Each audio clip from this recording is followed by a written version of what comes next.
اعوذ باللہ من الشیطان الرجیم بسم اللہ الرحمن الرحیم قل افغیر اللہ تأمرونی اعبد ایہا الجاہلون وَلَقَدْ أُوحِيَ إِلَيْكَ وَإِلَى الَّذِينَ مِن قَبْلِكَ لَئِنْ أَشْرَكْتَ لَيَحْبَطَنَّ عَمَلُكَ وَلَتَكُونَنَّ مِنَ الْخَاسِرِينَ بَلِ اللَّهَ فَاعْبُدْ وَكُن مِّنَ الشَّاكِرِينَ۔ یہ سورہ زمر کی آیتیں ہیں، یہ آخری حصہ ہے اس کا سورہ کا۔ پوری سورہ کے اندر ایمان خالص کی توحید کی دعوت دی گئی ہے، رد شرک کیا گیا ہے دلائل کے ساتھ۔ غور و فکر کرنے والوں کے لیے اس میں بڑی نشانی ہے، اور آخر میں خلاصے کے طور پر گویا پورے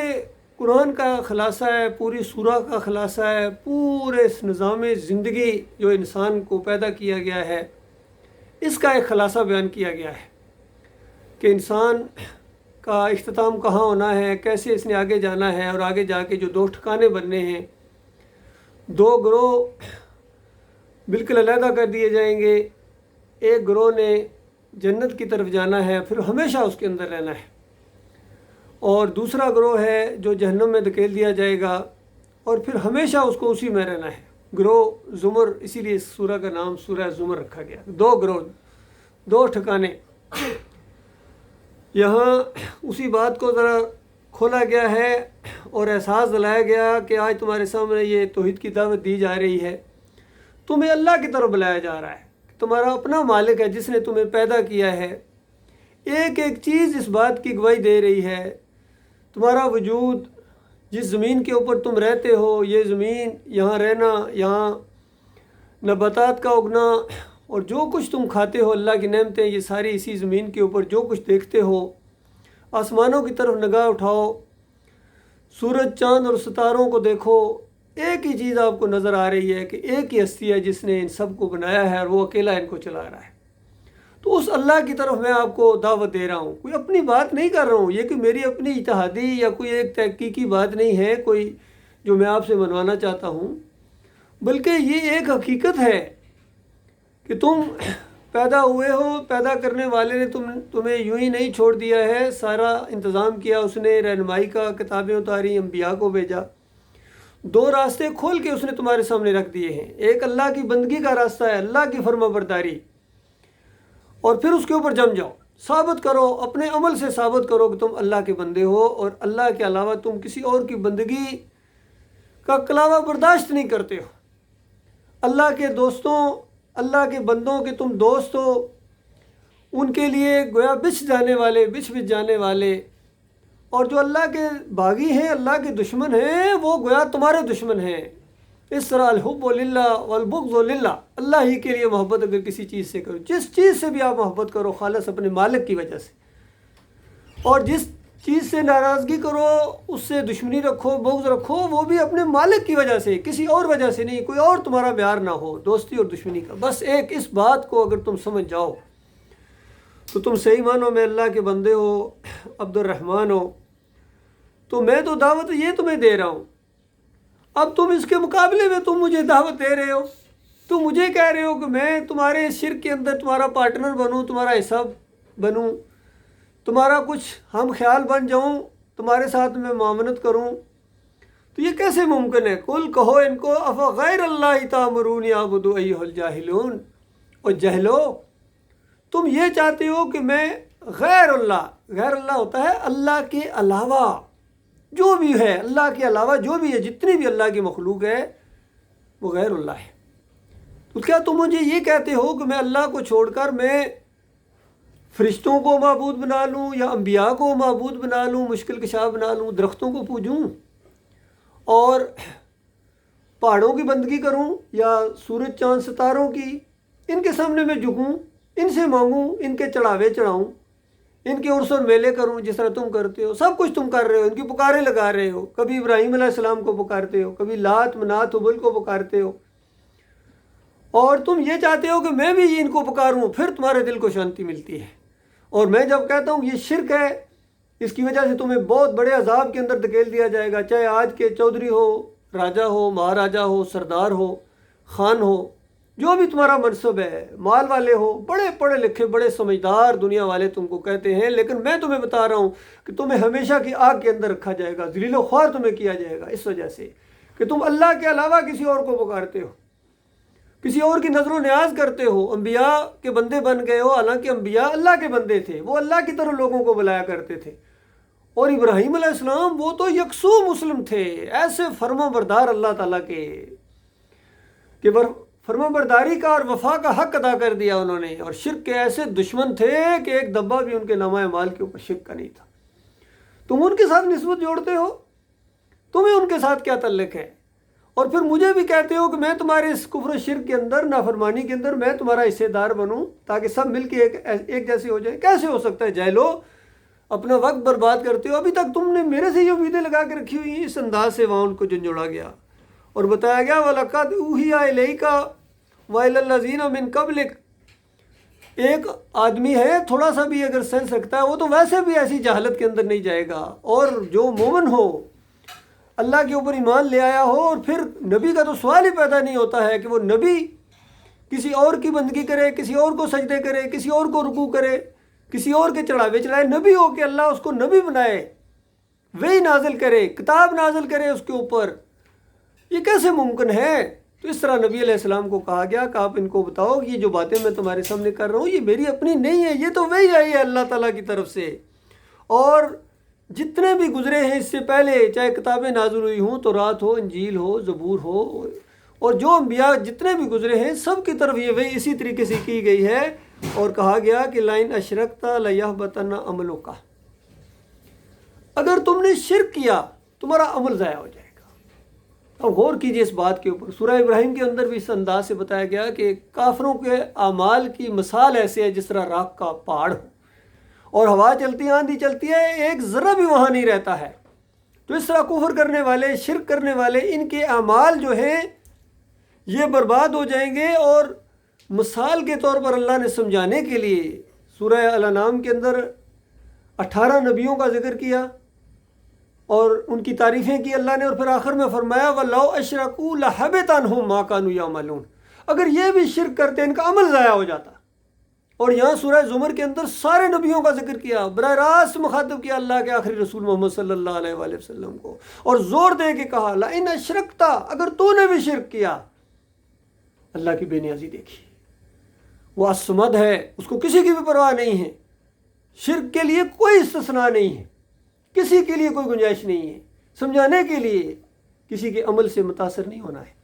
اگر اس کے عقیدے میں شرک ہے تو پھر اس کی ساری بہادری، ساری اس کی جہاد، ساری اس کی نمازیں، اس کے روزے، اس کے عمرے، خدمت خلق کے سارے جتنے ادارے اس نے کھولے، یا جو بھی کچھ کیا ہے اس نے نیک اعمال کیے ہیں، وہ سارے کے سارے برباد کر دیے جاتے ہیں، کیونکہ شرک تو اصل مسئلہ ہے۔ اس پوری کائنات کو بنایا اللہ تعالیٰ نے توحید کے لیے، ایمان کے لیے، کہ تم ایک اللہ کے بندے ہو، پوری کائنات کا ایک مالک ہے، یہ مسئلہ تم سمجھ لو۔ اور یہ مسئلہ سمجھانے کے لیے اللہ تعالیٰ نے کتابیں نازل فرمائی، اور اس آخری کتاب کے اندر تو اس مسئلے کو الحمدللہ سے لے کر والناس تک ایک ہی مسئلہ ہے کہ تمہارا الہ، تمہارا معبود ایک معبود ہے، اور اگر تم نے شرک کیا تو تمہارا سارا نامہ اعمال برباد کر دیا جائے گا، وَلَتَكُونَنَّ مِنَ الْخَاسِرِينَ۔ اس طرح زور اور تاکیدی صیغے کے ساتھ بتایا گیا کہ ضرور بالضرور تم خسارہ پانے والوں میں شامل ہو جاؤ گے۔ وَلِلَّهِ فَاعْبُدْ، بلکہ تم اللہ کی بندگی کرو، شرک نہ کرنا، عمل ضائع ہو جائے گا، اور اللہ کا شکر ادا کرو کہ اللہ نے تمہیں اپنا بندہ بنایا ہے، تمہیں پیدا کیا ہے اس نے اپنی بندگی کے لیے، تمہیں اللہ کا شکر ادا کرنا چاہیے۔ اللہ کی فرمانبرداری کرتے ہو تو اللہ کا شکر ادا کرو، مالک نے توفیق دی ہے، اس کی توفیق کے بغیر نہ کوئی نیک عمل کر سکتا ہے اور نہ کوئی برائی سے بچ سکتا ہے۔ جو کوئی برائی سے بچا ہے وہ اپنے مالک کا شکر ادا کرے، اپنے رب کا شکر ادا کرے، اس نے مالک نے دل کھولا ہے اسلام کے لیے، جس کا مالک دل کھول دیتا ہے اس کو سمجھ آ جاتا ہے کہ اللہ کی فرمانبرداری ہی صحیح معنوں میں سمجھداری ہے، عقل مندی ہے، فائدہ ہے اس کے اندر۔ اپنا فائدہ ہے، اپنے اہل و عیال کا فائدہ ہے،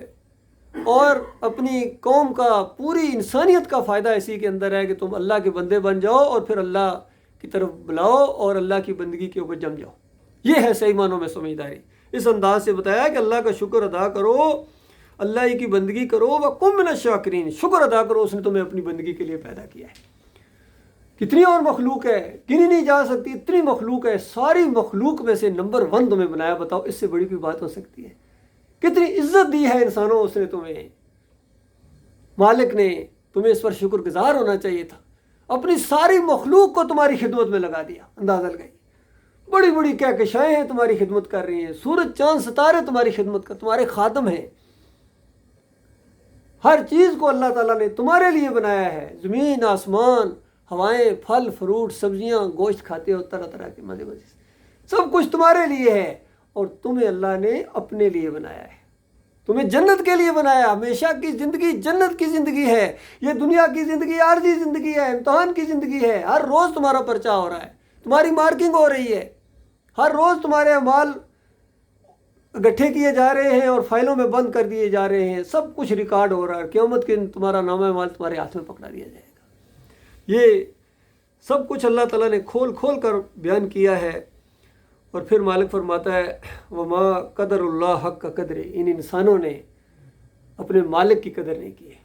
ہر بات کو مانا ہے، ہر ایک کو مانا ہے، ہر فائدہ دیکھا ہے، لیکن اپنے مالک کی بات کے اوپر ان کو یقین ہی نہیں آیا ہے، انہوں نے قدر ہی نہیں کی ہے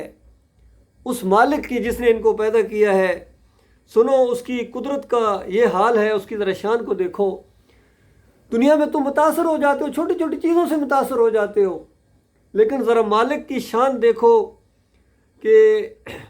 جب قیامت کا وہ دن آئے گا تو یہ پوری کائنات، سارے کے سارے آسمان اور یہ زمین اس کی مٹھی کے اندر ہوگی۔ اس کی مٹھی کا اندازہ لگاؤ،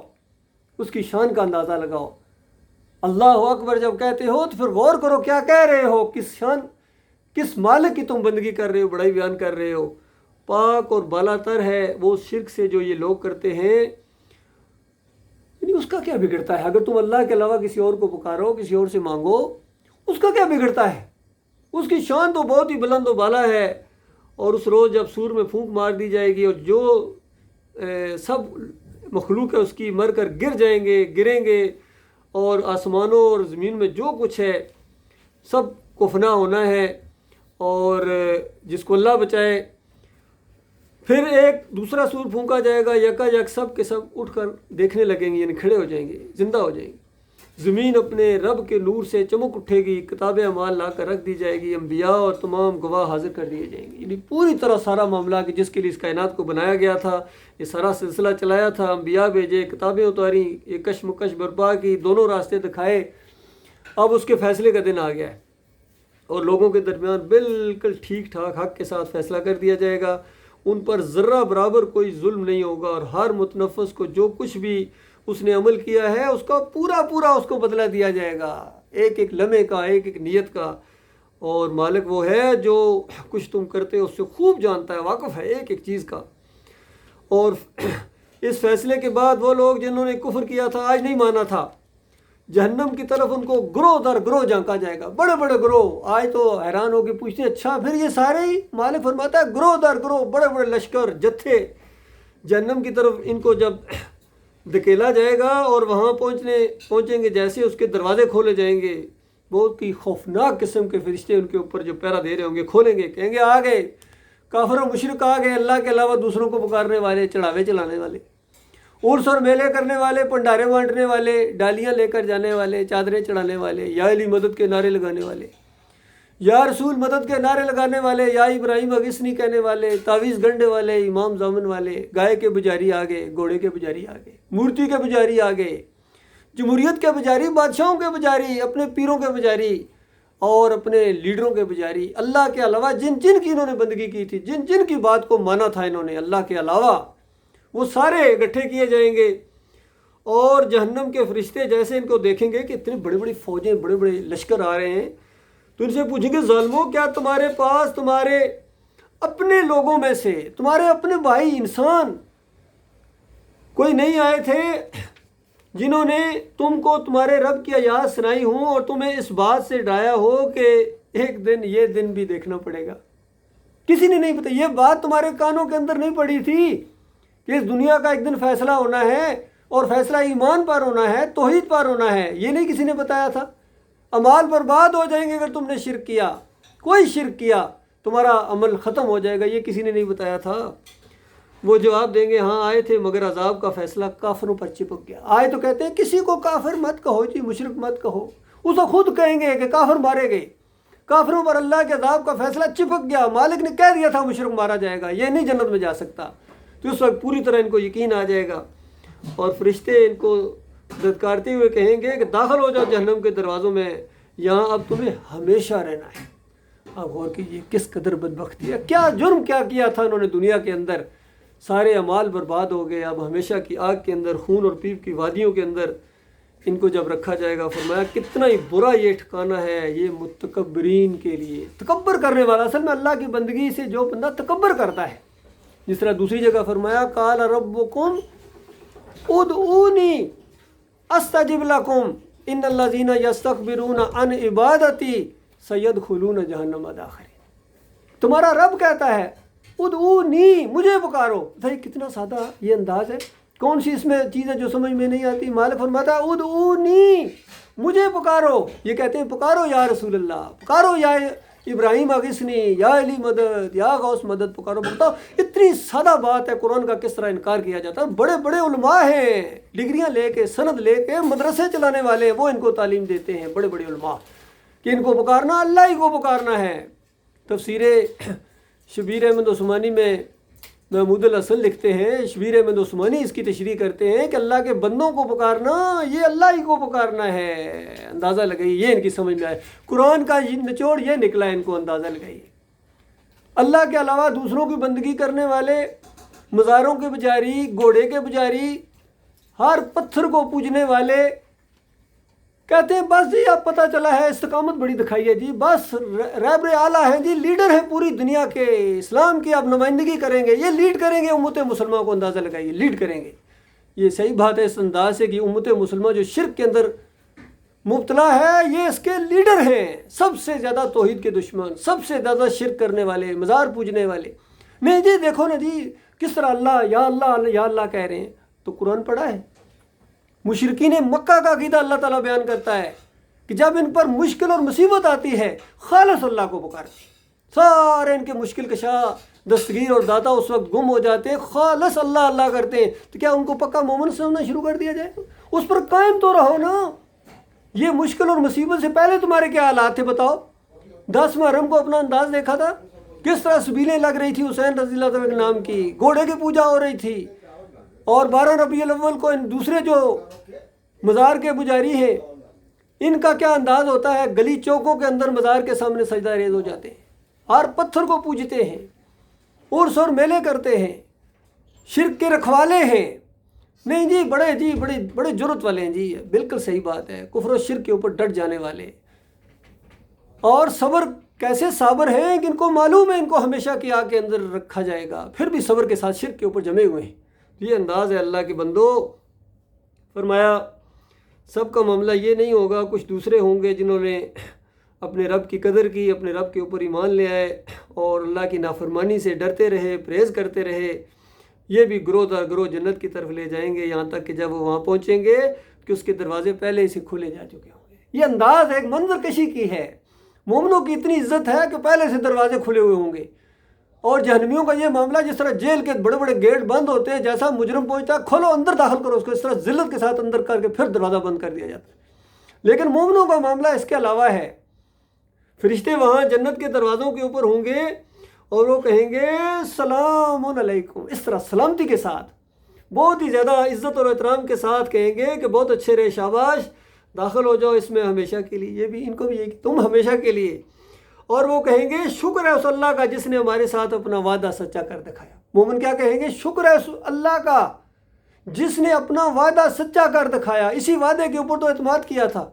ہم نے دنیا کو نہیں دیکھا، دنیا کے رسم و رواج کو نہیں دیکھا، ہم ہر نقصان برداشت کرتے چلے گئے اپنے مالک اور خالق کے لیے، کیونکہ اللہ کا وعدہ سچا ہے،